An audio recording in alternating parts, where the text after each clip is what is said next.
네, 문재인 대통령이 이르면 다음 주 2기 참모진 개편에 나섭니다. 임종석 실장의 교체가 유력한 가운데 후임 함야평도 쏟아지고 있습니다.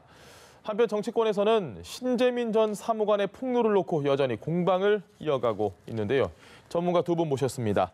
배종우 세한대 교수 그리고 김광덕 전 한국일보 정치부장 나와 계십니다. 안녕하십니까? 안녕하십니까? 예, 반갑습니다. 일단 뭐 새해 들어서 저희가 처음 뵈니까 좀 늦었지만 새해 복 많이 받으십시오. 새해 복 많이 받으십시오. 예, 반갑습니다. 청와대 비서실 개편 얘기 먼저 해봐야 될 것 같은데요. 지금 임종석 실장은 뭐 교체가 아주 유력하다 이런 보도가 많이 나오고 있습니다. 그렇습니다. 그 후임에 대해서도 얘기가 상당히 많이 나옵니다. 어떻게 예상하십니까? 일단 뭐 후임도 유력하게 지금 노영민 중국 대사가 예. 거론이 되고 있지 않습니까?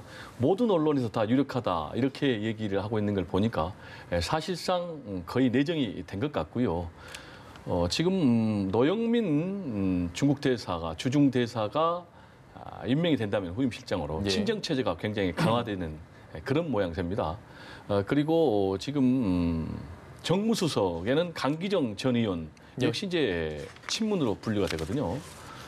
그래서 굉장히 문재인 대통령이 이번에 청와대 2기 참모들을 개편하는 데 있어서는 친정 체제를 강화하는 것으로 보이고요. 예. 그렇다면 이제 왜 이렇게 친정 체제를 강화하고 조기에 개편을 할 것으로 알려지고 있느냐라는 것과 관련해서는 역시 최근에 좀 분위기를 반전시켜야 되겠다. 예. 이런 판단을 한 것 같습니다. 아신 것처럼 뭐 김태우 전 수사관이라든지 또 신재민 전 사무관 문제 등등으로 해서 굉장히 전국이 어수선했고 예. 그래서 청와대의 기강이 굉장히 해이하다라는 이제 그런 평가를 받았고 또 여기에다가 지금 최근에 경제 상황이 굉장히 좋지 않지 않습니까? 그리고 문재인 대통령 지지율도 좀 하락이 되고 있기 때문에 반전을 시켜야 되고 이대로 가면은 청와대 인사를 한다 해도 그 의미가 퇴색이 되지 않겠습니까? 예. 또 중요한 것이 설 연휴인데요. 이때 이제 민족의 대이동을 통해서 자연스럽게 여론이 형성이 되지 않습니까? 그래서 그 전에 분위기를 바꿔서 다시 국정의 주도권을 잡겠다 이런 의지로 해석이 됩니다. 민정수석은 그대로 유임하는 분위기인 것 같은데 그 부분에 대해서는 어떻게 예상하십니까? 네, 조국 민정수석이 좀 교체된다는 이야기는 안 나오고 있습니다. 그래서 예. 제가 보기에는 유임될 가능성이 높은데요. 왜 그러면은 임종석 실장은 아까 말했지만 전반적인 분위기 쇄신과 국면 전환 차원에서 예. 이렇게 교체가 이루어집니다만은 인사의 굉장히 타이밍이 굉장히 중요합니다. 그래서 그 타이밍을 맞춰서 좀 서둘러 하려는 건데 조국은 왜 그럼 수석을 안 바꾸려는 거냐? 그 이유는 한 몇 가지가 있습니다. 일단은 대통령의 어떤 사법 개혁의 의지, 예. 예를 들어서 뭐 공수처를 도입하든가 사법부를 이제 개혁하는 문제 이런 것들 여러 가지 그다음 검찰 검경 수사권 조정이라든가 이런 문제들을 맡은 책임자이기 때문에 그래서 끝까지 맡아서 하라 이런 뜻도 하나 있고요.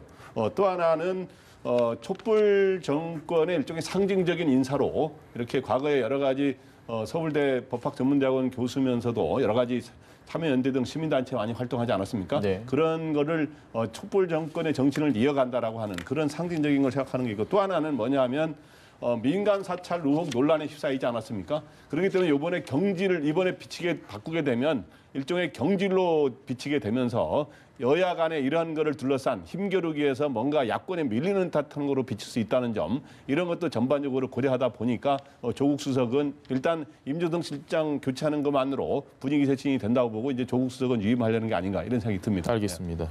다음 주면 아마 뭐 개편 폭이 나올 테니까 그때 한번 다시 얘기 나누시도록 하고요. 어제 광화문 이전을 대통령 집무실로 이전을 광화문으로 하겠다는 게 보류가 됐고 이게 장기 사업으로 넘어갔습니다. 일단 이 내용에 대해서는 어떻게 보십니까? 일단 이번에 유홍준 위원이죠. 예.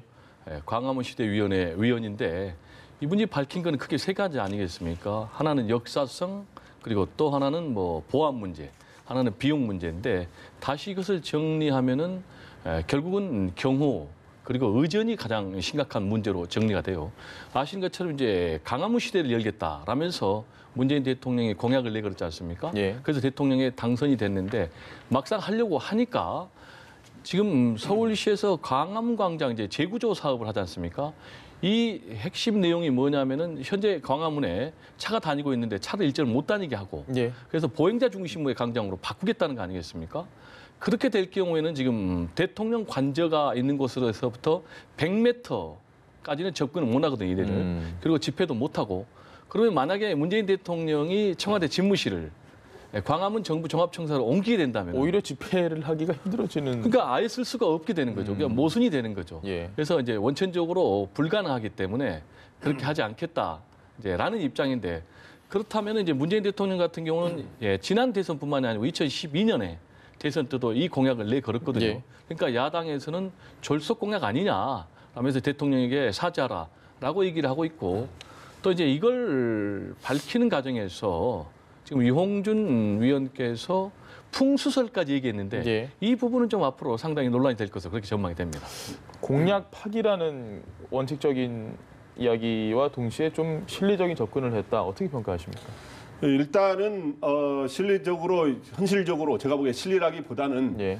저도 이제 과거에 청와대 출입 기자를 하면서 대통령을 따라서 전 세계 여러 나라의 이제 대통령궁이라든가 이런 데들을 제가 방문을 많이 해봤습니다. 예. 그런 거를 볼 때 현실적으로 청와대를 저는 이 공약을 할 때 저는 굉장히 의아했어요. 공약 자체가. 네, 공약 자체가 현실적으로 거의 불가능할 뿐만 아니라 우리 국익에도 도움이 안 된다는 생각이 들었었거든요. 그렇기 때문에 이번에 이러한 옮기지 않기로 결정한 거는 현실적으로 맞는 결정이다. 그런데 그러면은 공약을 했는데 지키지 못했기 때문에 그 부분은 공약을 그럼 왜 그런 공약을 했을까? 그런 때는 과연 가능하다고 생각했던 건지 그때는 일단은 국민들에게 일종의 이게 신선하다고 생각해서 이렇게 공약을 한 건지 예. 그렇기 때문에 이제는 현실적으로 옮기지 않기로 한 건 바람직한 결정이라고 보고요. 그 대신에 국민들한테 그 경위를 설명하면서 일종의 국민들한테 공약을 지키지 못한 점에 대해서는 사과를 해야 사과를 하는 게 바람직한 것이죠. 예. 배 교수님도 사과가 필요한 부분이라고 생각하십니까? 저는 이제 사과를 하는 게 바람직하다고 봅니다. 일단 약속을 지키지 못했다는 점에서는 문재인 대통령께서 사과를 하는 게 맞고요. 예. 또 문재인 대통령의 성격상, 스타일상 맞습니다. 문재인 대통령은 자신의 약속을 꼭 지키는 그런 결벽증까지 보이고 있지 않습니까?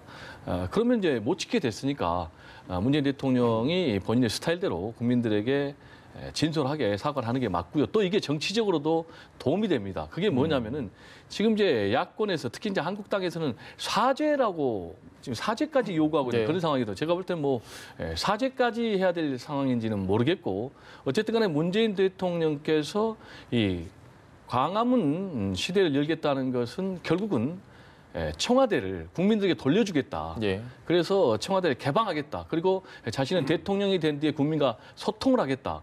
조금 이제 소통과 개방의 방점이 있는 거거든요. 그래서 그걸 지키려고 하니까 아까 말한 대로 광화문 광장 재구조화 사업과 충돌돼 가지고 현실적으로 어렵게 된 것이기 때문에 제가 볼 때 깨끗이 사과를 하고 다만 앞으로 중요한 것은 어떻게 문재인 대통령이 국민들과 소통하는 대통령이 될 것인가라는 문제거든요. 그래서 더욱더 국민들과 소통에 힘써야 되겠고요.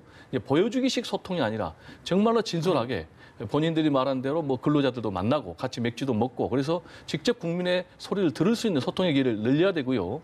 그리고 이제 청와대를 어떻게 개방을 할 것이냐.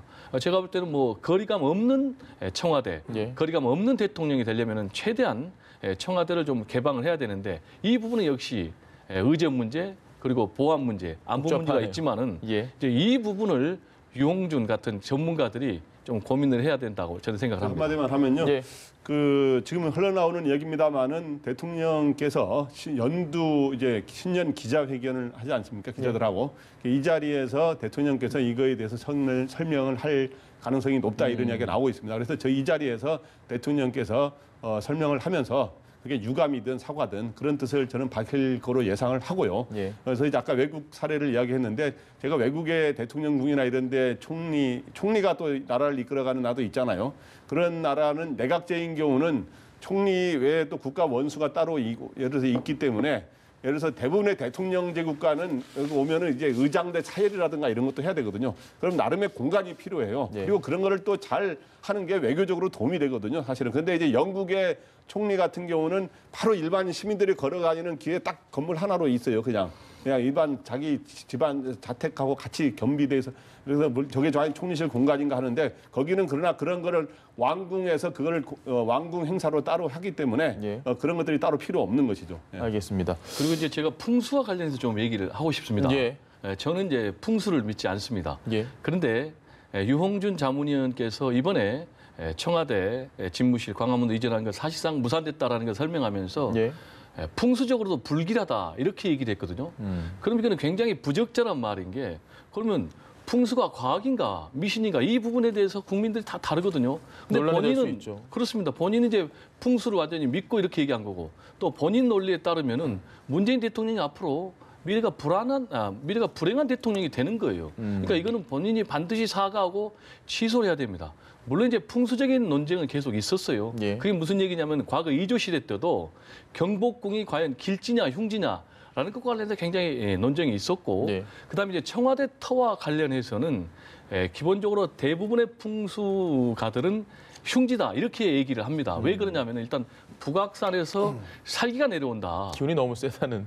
그래서 살기가 직접 내려온다. 경복궁 약간 비껴가는데 그리고 또 하나는 이제 후궁들의 한 그리고 무수들이 된 무덤 그런 것들이 묻혀 있어가 굉장히 안 좋다. 그리고 뭐 일제시대 때 총독부가 있었고 또 예. 경무대가 있었고 그래서 안 좋다라고 얘기를 하지만은 우리가 역대 대통령을 보면은 불행한 대통령도 있었지만 김영삼 대통령 전 예. 대통령 그리고 김대중 전 대통령 뭐 문제 없었거든요. 그래서 과학적으로도 제가 볼 때는 맞지 않고 그래서 이 부분에 대해서는 좀 본인이 발언을 다시 한번 심사숙고해야 되겠고 다만 청와대 건물이 굉장히 잘못됐다는 얘기는 좀 상당히 설득력이 있는 것 같아요. 예. 그게 무슨 얘기냐면 현재 청와대 건물이 굉장히 폐쇄적이고 권위주의적이다. 그래서 뭔가 좀 구조를 개선해야 된다. 이런 얘기가 있거든요. 이 건물과 관련해서 이제 윈스턴 처칠이 이런 유명한 말을 했어요. 사람이 집을 만들지만 집이 사람을 만든다. 이런 얘기를 했거든요. 어려운 말인데. 네. 그래서 문재인 대통령, 그러니까 그 얘기는 무슨 얘기냐면 예. 집이 그 집에 거주하는 사람들의 심리적인 부분에 영향을 미친다는 얘기죠. 그래서 만약에 청와대 건물이 그리고 폐쇄적이고 권위주의적이라면은 이런 부분을 극복할 수 있도록 문재인 대통령은 어쨌든 간에 국민들과 소통의 기회를 좀 넓혀야 되지 않나 이런 생각이 듭니다. 알겠습니다.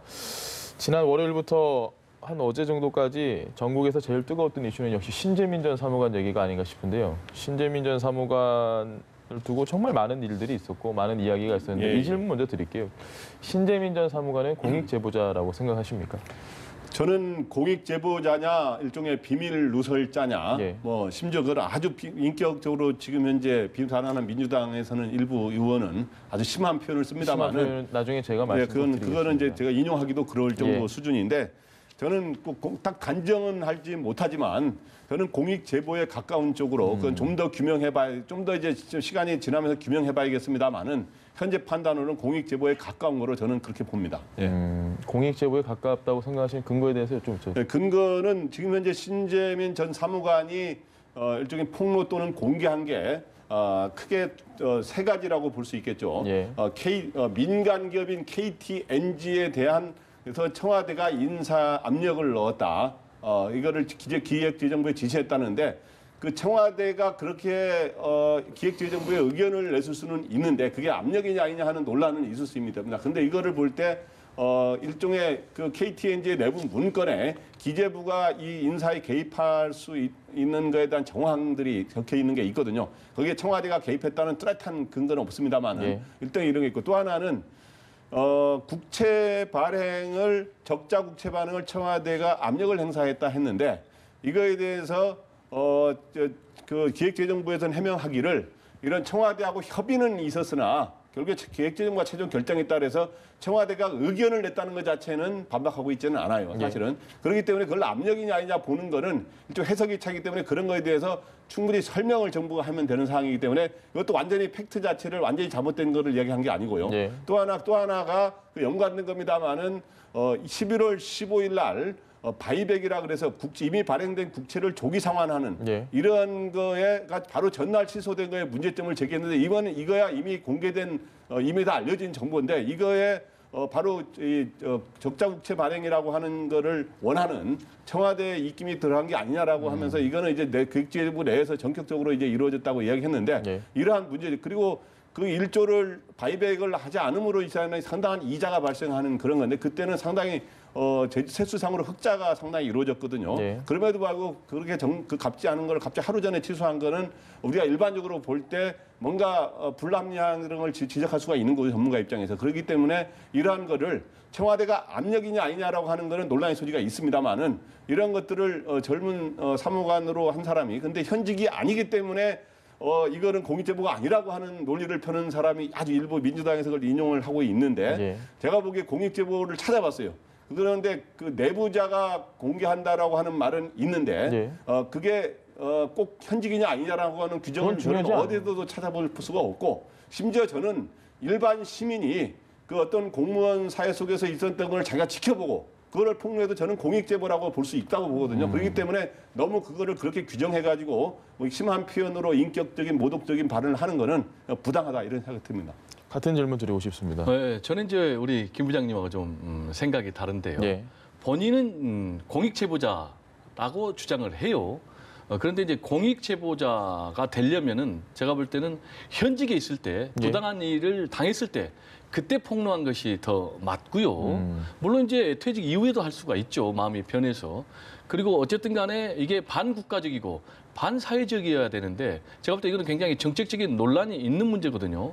그래서 본인은 굉장히 순수한 동기에서 한 것 같다고는 좀 보여지는데 제가 볼 때는 굉장히 제한된 지식 그리고 잘못된 인식 그런 부분에서 좀 빚어진 부분이 있다라는 얘기입니다. 그게 무슨 얘기냐면 지금 핵심 쟁점이 청와대가 외압을 행사를 해서 적자 국채를 발행하도록 했다라는 것이거든요.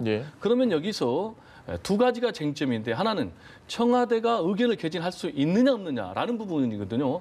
근데 앞으로 국채를 발행할 거냐 말 거냐 이건 이제 국가 재정, 정부 재정과 관련된 것이기 때문에 굉장히 중요한 국가 정책의 방향이기 때문에 청와대는 의견을 개진할 수 있는 거예요. 그래서 이 부분은 일절 외압이 없고 아니다라고 지금 기재부에서 강력하게 얘기를 하고 있고 그다음에 두 번째 적자 국채를 발행하도록 했는데 결과적으로 어떻게 됐냐면 적자 국채가 발행이 안 됐거든요. 그리고 또 보도자료를 취소하라고 그랬는데 그것도 취소가 안 됐거든요. 이 두 가지가 취소가 안 된 이유는 뭐냐면은 결국은 기재부의 의견대로 관철이 된 거거든요. 이 얘기는 무슨 얘기냐면 이 과정에서 청와대하고 기재부가 심각하게 다툼이 있었던 건 사실로 보여요. 다만 결론은 기재부의 결론대로 됐거든요. 그렇다면은 청와대 외압에 의한 것이라고 보기는 어렵거든요. 다만 그렇다면은 왜 이러한 중요한 국가 정책 방향을 논의는 함에 있어서 기재부의 이 담당 사무관은 이거를 외압으로 청와대 압력으로 느낄 수밖에 없었는가라는 부분과 관련해서는 이번 일을 계기로 해서 우리 청와대 정부도 한번 되돌아볼 필요가 있다. 이런 말씀을 좀 드리고 싶고요. 그다음에 신재민 전 사무관도 이런 문제를 계속 폭로성으로 제기하다가 급기야는 극단적인 선택을 시도할 필요까지 있었을까라는 부분에 좀 아쉬움이 들고 또 기재부에 대해서는 본인들도 나름대로 진정성은 어느 정도 느껴진다고 했으면서도 왜 신재민 전 사무관에 대해서 검찰에 고발 조치까지 해야 되느냐라는 저는 생각도 해봅니다. 저기는 저는 이제 우리 배 교수님께서 굉장히 정의로운 분이시기 때문에 웬만하면 반박을 안 하는데 이 부분은 사실과 관련된 내용이니까 제가 그리고 이 문제는 진영 논리와 이익을 떠나서 우리가 국민 입장에서 봐야 될 거기 때문에 한번 꼭 짚어지고 싶은 게 한두 가지가 있어요. 그게 뭐냐 하면 지금 현직이 아니면 공익제보가 아니라는 논리로 하나 동원했는데 그는 어디에도 제가 찾아봤어요. 그래서 어디에도 들어있지 않고 또 하나는 첫 번째 신재민 이 전 사무관이 이 KTNG 민간기업인 인사에 대한 개입을 현직일 때 제기했어요. 현직일 때 방송사에 제보를 한 거예요. 작년 3월에 제보를 해서 이제 5월인가 이제 보도된 거. 작년 어떤 보험에 있었던 일인데 그게 왜 그럼 7월에 그만두고 나왔냐에 대해서는 아직도 정확하게 규명되지는 않았습니다. 그래서 저 지켜보자는 건데 그러나 이제 그거에 대한 여러 가지 압박감을 느껴서 그만뒀을 거라는 얘기가 나오고 있거든요. 그렇기 때문에 바로 그 점에서 이제 좀 다른 점을 하나 지적하고 싶고 그래서 그 이후에 후속으로 고민하다가 이거를 이야기했다 이런 상황이잖아요. 또 하나는 현직이라는 관점에서 우리가 공익제보냐냐 의인이냐 뭐 다 비슷한 얘기들인데 작년 우리는 동일한 잣대로 봐야 된다. 손혜원 의원이라든가 여러분들이 옛날 고영태 씨를 굉장히 의인으로 이야기하고 그랬는데 예. 고영태 씨가 무슨 현직에 있는 공무원이나 그런 게 아니었거든요. 그런 점에서 이제 그거를 또 지켜봐야 되는 측면이 있고요. 그리고 여러 가지 아까 사실에 대해서 보도 자료를 회수하지 않았다 그러는데 언론에 보도 자료를 보내놓고 회수한다는 건 사실상 불가능한 것이고 예. 신재민 전 사무관 이야기에 따르면 그거를 기자들한테 연락을 해가지고 좀 보도하지 않을 수 없느냐라고 말했는데 그게 사실 여부는 규명되지 않았습니다. 그러나 이런 것들을 젊은 사무관이 여러 가지 고민 끝에 어떻든 또 다른 생각이 들어 있었는지는 확인되지 않았습니다만은 그렇게 문제 제기를 했으면 우리 사회가 진짜 공익 제보라든가 정의를 추구하고 사람을 먼저다라고 하는 걸 생각하는 우리의 사람들이라면 한번 이런 것들은 진실을 그 신재민 전 사무관 얘기가 다 맞다는 게 아니라 예. 진실을 정확하게 규명하는 게 우리가 해야 될 도리가 아닌가 이런 생각이 듭니다. 그럼 이제 저도 제 입장을 밝혀야 되겠는데요. 지금 제가 정확하게 뭐라고 그랬냐면은 현직일 때 이 사건이 발생했을 때 했으면 더 좋았겠다라고 얘기를 했고요. 제가 분명히 퇴직 이후에도 할 수 있다고 했어요. 그 부분이 팩트고 두 번째로는 보도자료 관련해서 보도자료를 이미 배포했는데 그걸 다시 다른 계획으로 하라고 하니까 거부를 했다 그 얘기예요. 그러니까 이제 그 팩트를 말씀드리고 지금 제가 구체적으로 설명을 못 드린 부분이 뭐였냐면 신재민 전 사무관 같은 경우에 결정적으로 인식이 잘못된 부분이 뭐냐면 이 모든 것을 음모론적으로 봤거든요. 그게 무슨 얘기냐면 당시에 28조 7천억 원을 국채를 발행하도록 국회에 승인이 났는데 20조만 발행이 됐습니다. 그래서 8조 7천억 분의 여분이 있었는데 이거를 둘러싸고 하느냐 마느냐의 문제가 남았는데 지금 계속해서 적자 국채를 발행을 해서 국가 채무 비율을 올려놓으면 그게 문재인 정부가 앞으로 국가 재정 운영하는 데 도움이 된다. 이렇게 주장을 했거든요. 그런데 그 자체가 잘못된 거예요. 그게 뭐냐면은 문재인 정부 들어와서 국가 채무 비율이 확정이 되면 그게 기점이 되는 거예요. 그러니까 이 결정적인 본인의 시각의 출발이 잘못됐다. 이런 말씀을 좀 드리고 싶고 아까 바이백을 얘기했는데 바이백은 이제 국채를 발행한 걸 다시 매입하는 거예요.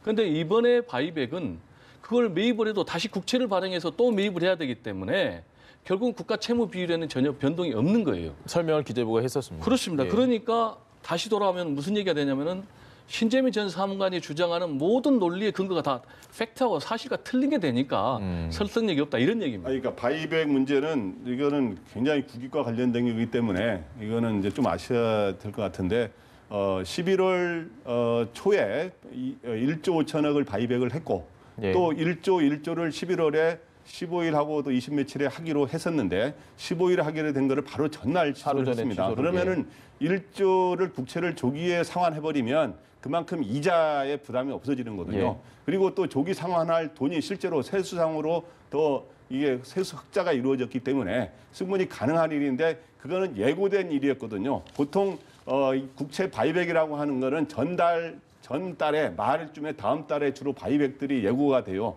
그렇기 때문에 이미 15일 날 한다는 건 다 알려진 얘기인데 그런 거를 취소한 거에 대해서는 굉장히 이례적인. 근데 지금 현재 신참 전 사무관 거로 해서 지금 부각이 되고 있는 건데 이러한 것들에 대해서는 국가의 나라 살림이 그게 그 신 전 사무관 같은 경우는 단기적으로는 몇십억의 이자를 낳을 수도 있고 장기적으로는 굉장히 많은 이자를 낳을 수가 있다고 하는 거기 때문에 그것들이 국민에게 실제로 부담으로 갈 수가 있거든요. 그렇기 때문에 이런 것들에 대해서는 좀 진실 규명이 그래서 제가 이런 것들은 국회에서 진실 규명이 이루어져야 상임위 열어서 해결을 해야 된다고 생각하시는 거죠?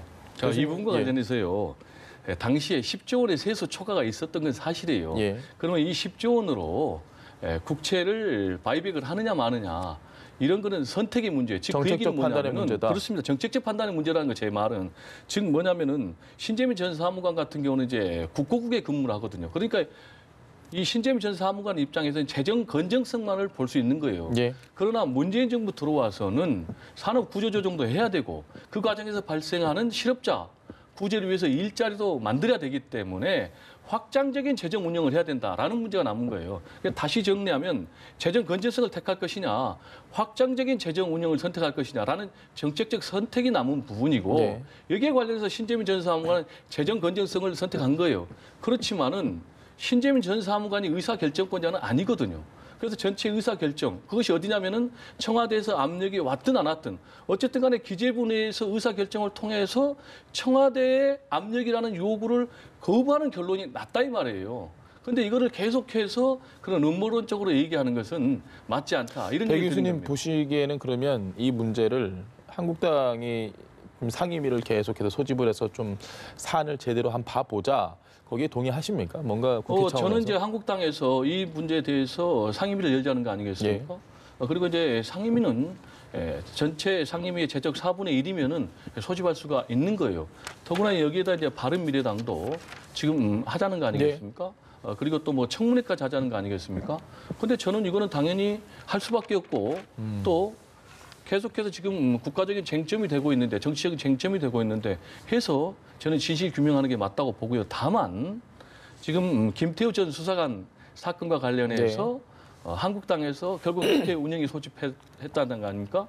그리고 또 임종석 비서실장 그리고 조국 민정수석 나왔죠, 다. 나오라 해서 결국 나왔지 않습니까? 문재인 대통령이 나가는 것이 원칙상 맞지 않지만은 진실 규명 차원에서 국민들에게 실체적인 진상을 알려라라고 해서 나가서 결국은 오히려 헛방이었다라는 그런 평가를 받았거든요. 그래서 제가 볼 때는 지금 여야 정치권에 모두 좀 말씀드리고 싶은데 이 문제를 자꾸 당리당략적으로 이걸 정치적 득실만 따지면 안 된다. 그리고 가능하면 정말 국민들이 국회를 신뢰할 수 있도록 이걸 어떤 정치적인 공방으로 몰고 가서 정치적인 쟁점만 유발하는 그런 국회, 그런 여야가 좀 되지 말았으면 좋겠다. 이런 말씀 드리고 싶습니다. 뭐 모두가 다 아시겠지만 늘 저희가 제발 이 정치적 당리당략으로 이용하지 말라고 해도 항상 그렇게 반복돼 왔기 때문에 그분이 어떻게 진행될지 모르겠습니다. 민주당이 반응하고 있는 부분에 대해서 논란이 분명히 많습니다. 요즘 이 신재민 전 사무관을 대하는 태도에 대해서 어떻게 생각하십니까? 네, 민주당이 이제 대부분은 이제 신재민 전 사무관에 대해서 의도에 대해서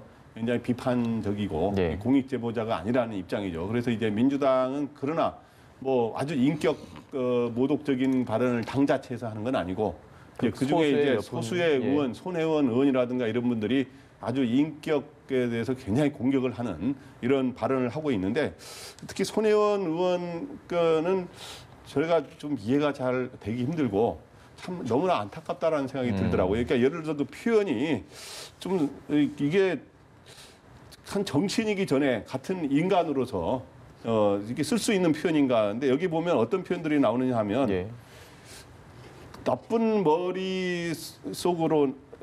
머리에서 나오면서 뭐 의인인 척한다, 가증스럽다라고 하고 또 사기꾼한테 뭐 속지 말라, 야당이 정권한테 소속하서는 안 된다 이런 식의 표현을 쓰고 있는데 이런 표현들을 과연 정치인과 이런 떠나서 이렇게 쓸 수 있는가 하는 생각이 들고 이걸 보면서 야, 참 이 어떤 진영의 논리와 이해에 집착한 나머지 참 인간에 대한 기본적인 그 사람의 주장이 완전히 맞다는 건 아닙니다. 아까 했지만은 청와대가 압력이 있었는지 없었는지 봐야 될 것 같아요. 알아봐야 될 것 같아요. 그러나 그 중간에 어떤 팩트들은 어느 정도 맞는데 이루어졌다는 무슨 일이 있었다는 건데 그런 거에 대해서 인간에 대한 어떤 애정이라든가 그런 걸 떠나서 또 인간에 대한 예의라는 게 있지 않습니까? 과연 이게 맞는 건지 그리고 또 나름의 이제 정치라는 건 정의를 생각하고 모든 사람이 정의를 생각하는데 정의에 대해서 나름대로 원칙이 있는 건지 과연 너무 이중잣대가 아닌지 그래서 이런 생각을 하게 되고 이런 게 과거에 또 이 손혜원 같은 경우는 옛날에 그 국정농단 이 폭로한 사람들에게 굉장히 의인이라고 활약이 굉장히 이렇게 그렇게 하지 않았습니까? 그때 지켜서지 않았습니까? 그렇기 때문에 결국엔 이런 행동이 결과론적으로는 또 더불어민주당에 도움이 안 되고 심지어 본인이 싫어하는 야당에 득이 되는 결과로 나올 수 있기 때문에 어떻든 간에 손혜원 의원의 이러한 언행은 바람직하지 않고 시정되는 게 바람직하다 이렇게 생각합니다. 제가 방송에서 이 용어를 써도 되나 해서 좀 사전을 뒤져봤거든요. 그러니까 이게 국어 사전에 등재되어 있는 표현이 맞긴 합니다. 손 의원이 오늘 또 SNS에 올린 내용 중에 양아치라는 표현이 나옵니다. 뭐 물론 뭐 이게 너무 좀 표현이 강해서 얘기를 해야 되나 고민도 많이 했는데 이런 표현에 대해서는 어떻게 생각하세요? 이제 정확하게 얘기하면 이제 본인이 올린 건 아니고 남의 글을 공유했으니까 결국은 같은 뜻을 가지고 있는 거죠. 그래서 매우 부적절한 처신이고요. 그리고 최근에도 여러 가지 구설수에 올랐는데 역시 다 부적절한 처신이고 지금 이제 저는 두 가지만 짧게 말씀드리고 싶은데 예. 하나는 공인으로서의 자세를 얘기를 하고 싶습니다. 그래도 국회의원이면은 선출직 예. 아니겠습니까? 정말 국민을 대표하는 어떻게 보면 입법기관인데 국민들의 모범이 돼야 되지 않겠습니까? 그런데 지금 뭐 쓰는 언어를 보면은 모범하고는 굉장히 거리가 멀고 입에 담기가 좀 어렵고 그리고 인격을 모독하는 조롱하는 그런 거는 안 해야 되지 않겠습니까? 한 인간이 천하보다 귀하다는데 예. 그렇게 상대방이 잘못된 부분이 설령 있었다 할지라도 그렇게 인격적으로 조롱을 할 수 있겠는가? 그래서 당장 한국당에서 인격 살인이다라고 이제 야당에서 공격을 하고 있지 않습니까? 그래서 그런 부분을 좀 꼭 얘기를 하고 싶고 두 번째로는 과연 손혜원 의원이 의도하는 그런 결과가 나왔냐 이거예요. 본인이 말은 안 했지만 본인이 이렇게 계속해서 신재민 전 사무관을 공격하는 것은 결국은 지금 현재 코너에 몰려있다고 자신이 생각한 문재인 대통령, 청와대, 또 민주당, 정부를 좀 옹호하겠다는 거 아니겠습니까? 그런데 이렇게 발언하면은 옹호하려는 마음이 드는 사람들을 오히려 쫓아버린 것 같아요. 예. 그래서 정치적으로도 굉장히 잘못된 그런 발언이다. 그래서 앞으로 좀 매사에 신중한 언행이 필요하지 않는가 이런 생각이 듭니다. 한 인간이 천하보다 귀하다는 말씀은 참 와닿는 것 같습니다. 그래서 아까 백 교수를 제가 아주 좋게 생각하신다는 얘기를 내가 했는데 알겠습니다. 마지막 주제 하나 알릴레오 보셨습니까? 유심리 이사장이 오늘 0시에 예, 오늘 이제 그 알릴레오 그 팟캐스트를 이제 일종의 개봉을 한 거죠. 예. 이제 했는데 저는 이제 그거를 간접적으로 이렇게 좀 부분적으로 봤습니다. 그래서 예. 이제 여기에 이제 문정인 외교안보 특보를 해가지고 이제 여러 가지 이 남북 관계에 관해서도 이렇게 하고 그러면서 이제 했는데 진짜 그러면서 알리려는 정책에 대해 정확히 알리는 거죠. 그리고 또 잘못된 다른 보도들에서 앞으로 반박하는 것도 하겠다는 건데. 그래서 근데 그렇게 했고 근데 참 내용은 괜찮은 그런 것 같고 예. 그리고 뭐 그 주장이 옳고 그름을 떠나서 그리고 유시민 또 이 이사장이 그동안에 여러 가지 방송 출연을 통해서 많은 시청자 호감 있는 시청자들하고 교류를 한 그런 소통을 한 이런 게 있기 때문에 근데 오늘 뭐 구독자 수가 오늘 뭐 몇 시간 지나지도 않았는데 21만 명이 돼서 홍준표 전 대표가 지금 19만 콩카콜라 했는데 이게 지금 홍준표 전 대표는 지금 19만인데 홍준표 전 대표의 콩카콜라는 꽤 시간이 되지 않았습니까? 그거를 그렇죠. 바로 추월하는 이런 현상이 벌어졌습니다. 그래서 근데 저는 뭐 이 숫자 싸움이 그렇게 중요한 것 같지는 않고요. 누가 이제 진정성 있게 사실에 근거해서 국민들한테 진짜 설득력 있는 이러한 이야기를 전하느냐 이게 중요한 것 같고 또 하나는 결국에는 유시민 이사장은 어떻든 이 문재인 정부를 뭔가 엄호하고 변호하는 입장에 서는 거고 콩카콜라라든가 또 다른 보수 유튜버들의 이런 것들은 또 정부를 비판하는 입장이기 때문에 이런 것들은 이 문재인 정부가 앞으로 국정 운영을 잘하느냐 못하느냐에 따라서 이런 두 채널의 약 두 갈래의 이 채널의 인기가 저는 그거에 의해서 앞으로 결정된다 이렇게 생각이 듭니다. 배 교수님께는 좀 다른 질문 드리겠습니다. 알릴레오가 오늘 0시에 나오고 거기서 문정인 특보가 발언을 했고 저희도 그걸 보도를 했습니다. 오늘 이런 얘기를 했더라. 앞으로 유시민 이사장이 하는 방송에서 수많은 정치적인 이야기들이 나오면 그게 또 언론의 기사화가 되고 뭐 심지어 메인 뉴스로도 분명히 보도될 내용들이고 본인은 정치 복귀를 안 한다고 했습니다. 유시민 이사장. 이건 정치 복귀가 아니다. 정계 복귀가 아니다라고 했지만 이 정도면 영향력이 상당히 커지는 거 아닌가요? 정치계에서? 뭐 이 정도면 영향력은 뭐 당연히 커졌고 예. 또 앞으로 더 커질 것이고 정계 복귀 문제가 아니고 정치의 중심에 전면에 서는 것이죠. 더구나 지금 혼자 하는 게 아니고 보수의 또 핵심이라고 할 수 있는 홍준표 전 대표하고 유튜브로 사실상 전쟁을 시작한 거 아니겠습니까? 예. 물론 이제 두 사람의 유튜브의 컨셉이 전혀 달라요. 지금 홍준표 전 대표의 유튜브 같은 경우는 굉장히 분량이 좀 짧고 예. 그리고 현재 정부 여건을 강력하게 때리는 또 본인 혼자서 그렇습니다. 예. 그리고 유시민 이사장의 말에 따르면은 구체적인 증거가 없다, 근거가 예. 없다라고 얘기를 하고 있는데 지금 이제 유시민 이사장의 이 유튜브는 굉장히 길어요. 예. 그리고 지금 첫 번째지만 전문가를 불러가지고 아주 깊이 있는 그런 최고 영역까지 전문가죠. 그렇습니다. 이제 문재인 특보니까 문정인 특보니까 예. 그래서 문정인 특보니까 굉장히 전문가죠. 특히 이제 북미 쪽에서는 북미 관계는 그래서 지금 당장 홍카콜러가 17만 구독자 수를 넘었지 않습니까? 예. 그래가지고 뭐 지금 이제 19만까지 갔다는 얘기인데 그래서 뭐 굉장히 폭발적인데 지금 유시민 전 이사장 같은 경우는 뭐 반나절 만에 구독자 수가 21만 그래서 뭐 홈런을 쳤다. 그럼 이제 두 사람 유튜브가 이렇게 폭발적인 인기를 끌고 있는 거는 뭐냐면은 역시 두 사람 다 보수, 진보, 양 진영의 핵심이다라는 것.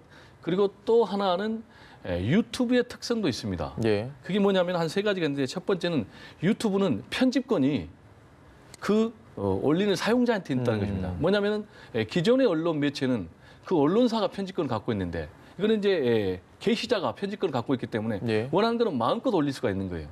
그리고 또 유통 구조가 다른 거예요. 기존에 이제 언론사가 내주면 나가고 안 내주면 못 나가는데 올리기만 하면 나가고. 그렇죠. 그리고 세 번째는 이제 시대 추세인데 지금 장년들도 유튜브 세대가 되고 있다는 거예요. 빠르게 디지털에 접근이 돼서. 그래서 앞으로 이 영향력이 더 커지고 두 사람이 정치의 중심에 더 설 것인데 저는 여기서 두 사람에게 부탁하고 싶은 것은 예. 두 사람이 정치의 중심에 서는 것은 좋은데 제발 정치의 현재 분열상을 더 심화시키고 진영 대립을 더 심화시키는 그런 일은 좀 안 해줬으면 좋겠다. 그리고 근거 없는 비방보다는 구체적인 근거를 가지고 상대방의 인신공격보다는 예. 가치나 이념이나 우리 국가가 나아야 될 방향, 정책 이런 것들에 대해서 논쟁을 해줬으면 또는 의견을 주장했으면 좋겠다. 이런 말씀을 좀 드리고 싶습니다. 알겠습니다. 오늘 두 분 말씀 여기까지 하도록 하겠습니다. 배종호 세한대 교수 그리고 김광덕 전 한국일보 정치부장 두 분 말씀 나눠봤습니다. 고맙습니다. 감사합니다.